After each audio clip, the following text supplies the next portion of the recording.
आज हम आपको सुप्रीम कोर्ट के कुछ ऐतिहासिक फैसलों के बारे में बताने जा रहे हैं। जी हाँ,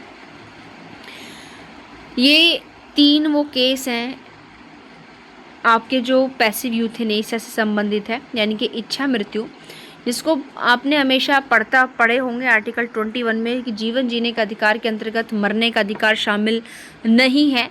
लेकिन बाद में काफ़ी केसेस आए जिन्होंने कहा कि जीवन जीने का अधिकार के साथ साथ उसमें गरिमापूर्ण, यानी कि जिस तरीके से गरिमापूर्ण जीवन का अधिकार है वैसे ही गरिमापूर्ण तरीके से मरने का अधिकार भी शामिल है।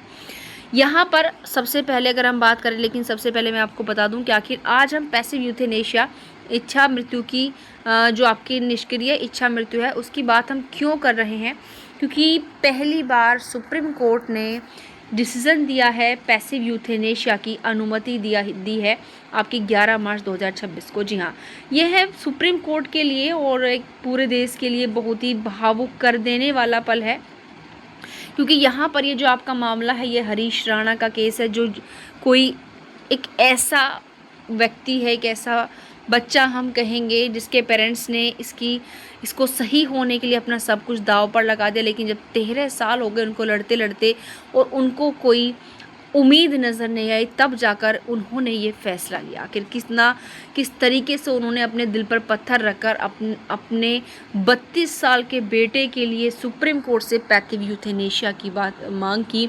ये बहुत ही केवल सुप्रीम कोर्ट या उन पेरेंट्स के लिए ही नहीं बल्कि संपूर्ण देश के लिए भावुक और दुखद घटना है ये। और यहाँ पर मैं बता दूँ कि जो ये हरीश राणा है, ये गाज़ियाबाद के रहने वाले 32 वर्षीय युवक हैं। यह अगर हम बात करें तो 2013 में पंजाब यूनिवर्सिटी का हॉस्टल में रहते थे और वहाँ की 4थी मंजिल से गिर गए और गिरने के बाद हरीश को गंभीर ब्रेन इंजरी हो गई। इसके बाद वो लगभग 100% आपका क्वाड्रिप्लेजिक, यानी कि चारों अंग जो है लगभग ग्रस्त हो गए और पूरी तरीके से वो एक ऐसी स्थिति में चले गए जो बिल्कुल अचेतन अवस्था थी। लेकिन 13 सालों तक वो ट्यूब के माध्यम से सांस, पोषण, इन सारी चीज़ों पर निर्भर हुए। लेकिन जब लास्ट में सुधार की कोई संभावना नज़र नहीं आई, उनके माता पिता ने लगभग 13 सालों तक उम्मीद पाले रखी कि उनका बेटा ठीक हो जाएगा। लेकिन जब उम्मीद सारी खत्म हो गई तो उसके माता पिता ने अंततः गरिमापूर्ण मृत्यु की गुहार लगाई। पहले मैटर दिल्ली हाई कोर्ट में आपका गया, लेकिन दिल्ली हाई कोर्ट में इसको जो है इस पिटीशन को खारिज कर दिया गया। लेकिन फिर मामला जो है सुप्रीम कोर्ट पहुंचा अपील में बाद में, लेकिन वहां इस मामले को गंभीरता के साथ सुना गया। इस मामले को सुनने वाली जो बेंच थी वो जस्टिस JB पारदीवाला और KV विश्वनाथन की बेंच थी। और उन्होंने उन बेंच ने जो प्राइमरी और सेकेंडरी मेडिकल बोर्ड, यानी कि जो एम्स सहित, क्योंकि एम्स की इसमें रिपोर्ट ज़रूरी होती है, एम्स सहित की रिपोर्ट्स के आधार पर फैसला सुनाया। लेकिन हम इन बाकी केसेस को यहाँ पर क्यों लेकर आए हैं, क्योंकि मैं बता दूं कि ऐसा नहीं है कि हरीश राणा के केस में सबसे पहले आपका जो है ये मामला उठाया गया है। नहीं, ये हरीश राणा के केस में तो पैसिव यूथेनेशिया को पहली बार अप्लाई किया गया है। सबसे पहले इसकी जो डिमांड थी वो अरुणा शानबाग बनाम भारत संघ 2011 के केस में हो चुकी थी, जहां पर एक जो नर्स थी वो लगभग 42 साल तक वेंटिलेटर पर रही थी, जहां उनके फ्रेंड्स जो थे उनके द्वारा इस चीज़ की डिमांड उठाई गई थी। लेकिन कोर्ट ने उसमें मान्यता तो दे दी थी, लेकिन अभी परमिशन नहीं थी कि हाँ भाई इस तरह की जो है पैसिव यूथेनेशिया होना चाहिए। उसके बाद फिर इसको कानूनी मान्यता मिली। 2018 में आपका लीडिंग केस आया, कॉमन कॉज बना भारत संघ, क्योंकि एक दिन की लड़ाई नहीं होती कोई भी चीज़, आप जानते हैं।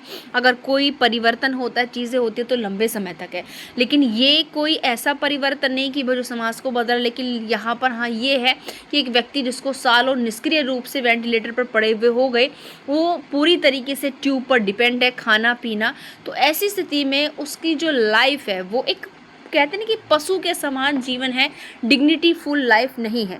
तो इससे अच्छा तो वो एक गरिमापूर्ण मृत्यु को प्राप्त हो जाए। यहाँ पर अगर हम बात करें तो सबसे पहले ये तीनों केसेस क्यों इंपॉर्टेंट है, देखिए, क्योंकि अरुणा शानबाग के केस में इसको मान्यता मिली, कानूनी मान्यता कॉमन कॉज के केस में मिली 18 में, और सबसे पहला जो सुप्रीम कोर्ट ने केस जिसमें लाइफ सपोर्ट सिस्टम को वास्तव में हटाने का आदेश दिया, वो आपका हरीश राणा 2026 का मामला 11 मार्च को यह आदेश दिया गया, सारी आपकी मेडिकल जाँच के बाद। और यहाँ एक चीज़ मैं आप लोगों को बता दूँ, कहा जा रहा है कि जब जस्टिस पारदीवाला के द्वारा इस फैसले को सुनाया गया तो वो भी उस समय भावुक हो गए।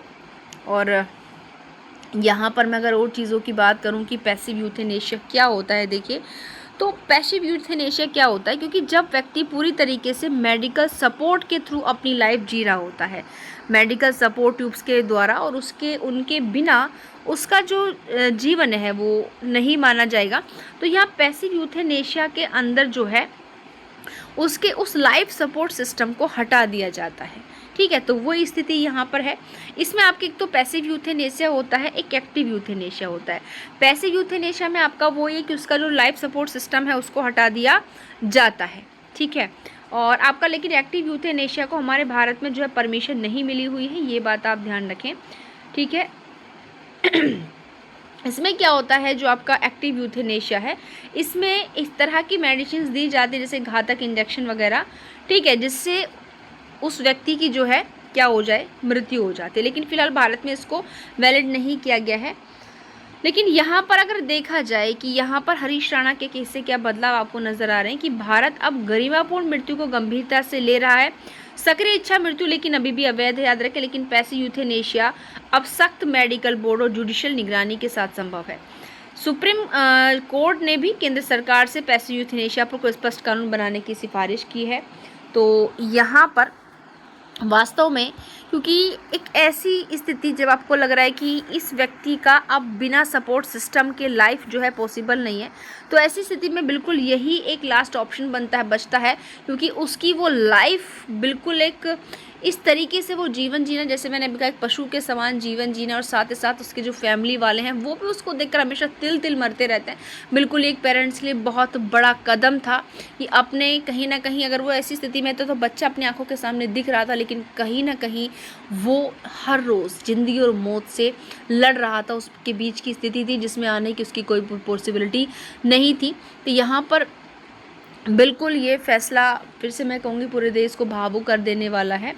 तो और लेकिन हरीश राणा का जो केस है, केवल यह किसी पैसिफिक एक पर्सन या परिवार की कहानी नहीं है, बल्कि हमारे देश के उन लाखों परिवारों के दर्द और जीवन की गरिमा है। क्योंकि हरीश राणा के केस में तो पहली बार परमिशन दे दी है, लेकिन जैसे मैंने आप लोगों से अरुणा शानबाग के मामले के बारे में कहा, अरुणा शानबाग का मामला जहाँ वो आप मानते हैं 42 ईयर्स तक वेंटिलेटर पर वो महिला रही, काफ़ी कहा गया पैसिव यूथेनेशिया की चीज़ों उसके लिए, लेकिन वहाँ पर मान्यता तो मिल गई, लेकिन कानूनी रूप से उसको जो है स्थापित नहीं किया गया। लेकिन हाँ, बिल्कुल यह ऐसा नहीं, जैसे मैंने कहा कि पहला ऐसा मैटर था हरीश राणा का, और भी बहुत से ऐसे केस हैं जो इस तरीके की स्थिति में लोग रहते, लेकिन फिर भी उन्हें जो है कोई पैसिफिक रेमेडी नहीं मिल पाती। क्योंकि ऐसा नहीं है कि भाई ये क्या रेमेडी है कि इस तरीके से व्यक्ति को पैसिव यूथेनेशिया देना, क्योंकि कहीं ना कहीं उनके परिवारों को भी, देखिए जो इंसान चला जाता है उसकी कमी कभी पूरी नहीं होती, लेकिन वास्तविकता यह है कि उस सामने वाले को तिल तिल जिंदगी और मौत के बीच लड़ता हुआ देखकर वो परिवार वाले जब दिन प्रतिदिन टूटते हैं, तो कहीं ना कहीं इस तरह की स्थिति, इस तरह के डिसीजन से, मामलों से वो कुछ समय के बाद एक स्थिरता की स्थिति में ज़रूर आ जाते हैं। तो अब आप लोग मुझे कमेंट बॉक्स में कमेंट करके बताइए कि वास्तव में सुप्रीम कोर्ट द्वारा पैसिव यूथेनेशिया को लागू करके क्या यहाँ पर एक सही जजमेंट की तरफ दिशा में बढ़ा है। क्योंकि ऐसा नहीं कि पहला मामला है, इस तरह की स्थिति में अगर और भी लोग हैं तो कठोरता से उनका मेडिकल जो कमेटी उसके गठन के पश्चात इस तरह का आदेश दिया जाना चाहिए। तो आप लोगों का इसके संबंध में क्या विचार है, मुझे ज़रूर बताएं। Thank you.